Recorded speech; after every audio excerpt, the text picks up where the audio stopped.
be speaking on efficacy. So before we start talking about efficacy, we have to ask the question, whose standard of efficacy are we talking about?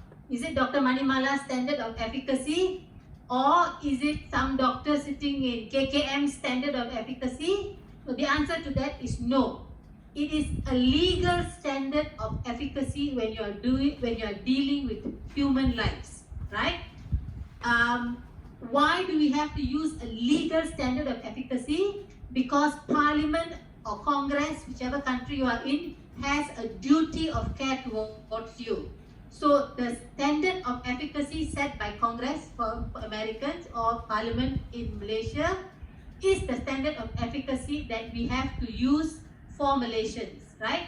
Now, I am going to use FDA as an example simply because most Malaysians are familiar with it, and the deliberations of Congress in 1962 and 1997 are online. So it's easy for us to understand both the spirit and the letters of the law. We know why Congress did this, okay? So in 1962, the United States Congress amended the Food, Drug and Cosmetics Act, and it further modernized it again in 1997 to benefit the rakyat. This is so that the rakyat could get drugs quicker, right? They didn't have to wait for some impossible standard before they could get treatment for their illness. So we must understand it was never the intention of Congress to frustrate their rakyat who were waiting eagerly for treatment. They just simply wanted to make sure, okay, it is safe, it has got some efficacy, okay, approve. That is the standard that Congress set, right?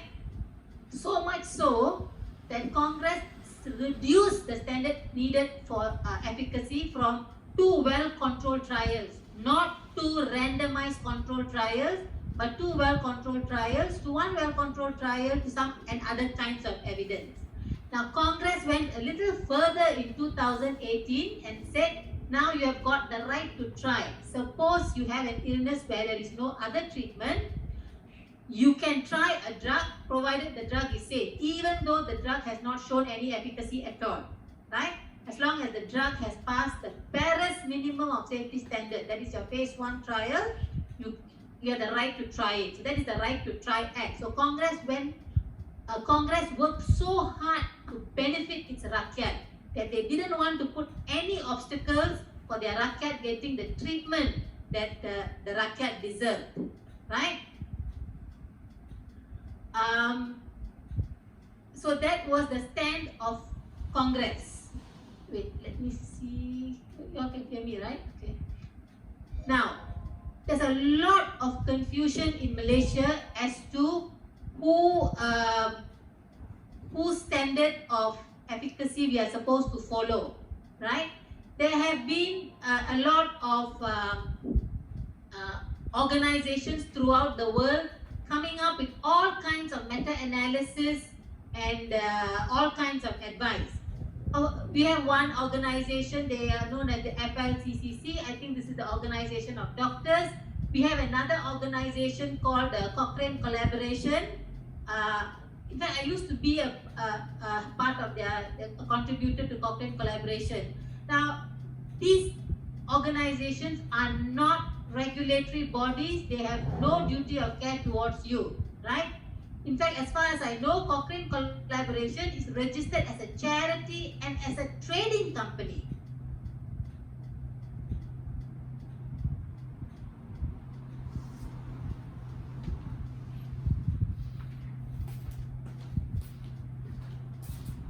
Right? Malaysia Globe is a trading company. That's what they say, right? So these organizations have no duty of care towards us. If something goes wrong with us, people, Malaysians die, they are not going to be bothered. So the only people who bother about us is our parliamentarians. And of course, now I'm using the US example, is Congress. Now, we know recently that even the vaccine manufacturer, Pfizer, has come out and said that we need an antiviral in addition to vaccines. Okay, please get that message clear. I hope everybody has taken their vaccine, 2 doses, and is safe. But we still need an antiviral agent because we have to prevent people from entering hospitals by any means necessary. Now, why do we have to prevent people from being hospitalized? Because if too many people, enter the hospital at the same time, even the best medical facilities will break down, right? They cannot cope. So people will die not because of the disease. You can be saved, but you will die because there is no one to save you, there is not enough oxygen to save you, there is not enough ventilator to save you, there is not enough nurses to save you. So we have to prevent hospitalization by any means necessary. So even the vaccine manufacturer has said that an antiviral is needed, so this is now an unmet need. So once something is an unmet need, now Congress swung into action and told FDA, these are the kind of standards that we have to have for this type of situation, right? Now, how efficacious should a drug be? Congress has not, as far as I know, Congress has been silent on this. So as long as it shows some efficacy, 1% efficacy also okay, 10% also okay, 20% also okay, as long as there is some efficacy. Now, if it's an unmet need, like now, the virus is an unmet need, FDA is allowed to reduce their level of certainty. So all those doctors going around and talking about statistical significance la, 95% confidence interval la, blah blah, they have not read the FDA manual. The certainty criteria can be lowered if there is an unmet need, right? Now, the other principle that FDA uses is, if a drug is safe, then it doesn't have to have that much efficacy, because when they balance the safety and risk-benefit, a very safe drug does not have to show as much efficacy as a more toxic drug. That means an anti-cancer drug which is very toxic should have more level of higher level of efficacy than maybe paracetamol just for fever and things like that, or ivermectin. Now, the other misconception that I see so widely among Malaysian doctors, and I don't know why this is so, right, is they do not seem to understand that FDA regulations state that even if your study trial design is not very good, right, you don't have a randomized control trial and things, if the results are compelling, right, so such compelling results can overcome a poor trial design.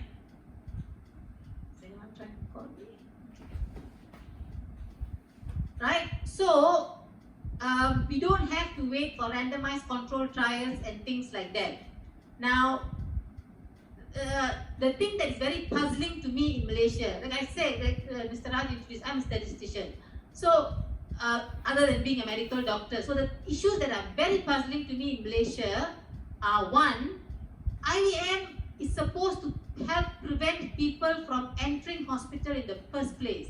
So why is it when developed countries like UK and US are doing trials in category 1 and 2, why is our KKM doing trials in higher categories? It's like, trying to shut the door when the horse has bolted, right?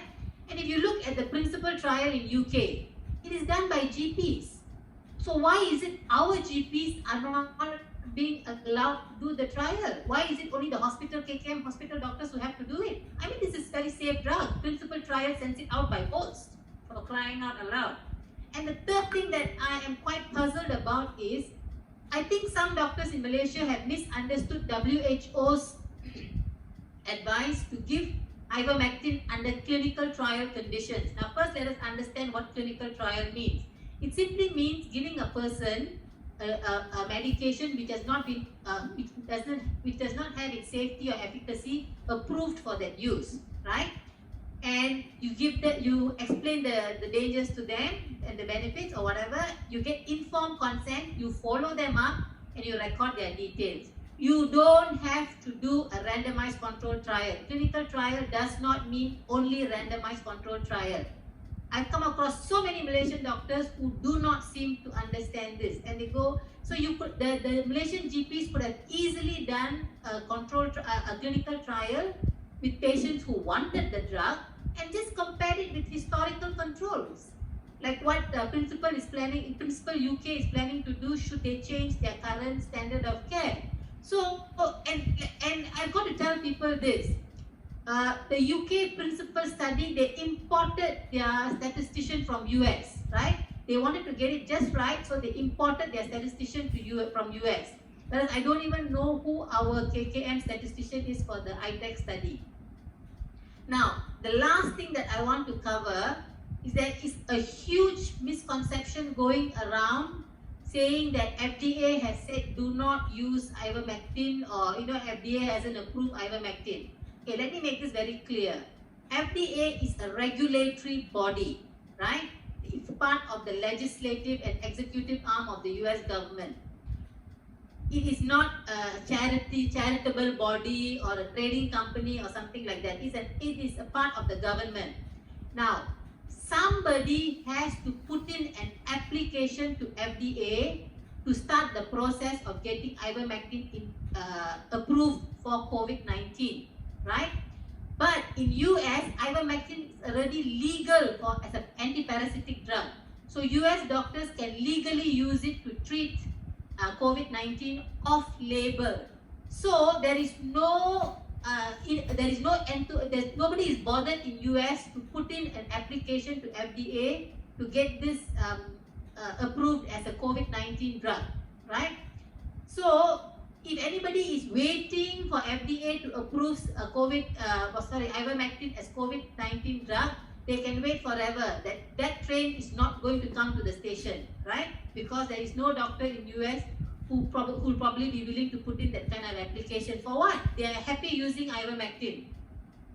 So far, I've been monitoring FDA statements. What they have been saying quite consistently is they have not received any clinical trial receipt. That is what FDA said, because I think nobody has applied, right? So if anybody in Malaysia is waiting for FDA approval, you'll probably be waiting forever, right? So I think I've covered most of the things that are pertaining to efficacy, and this is something that I hope Malaysia can do.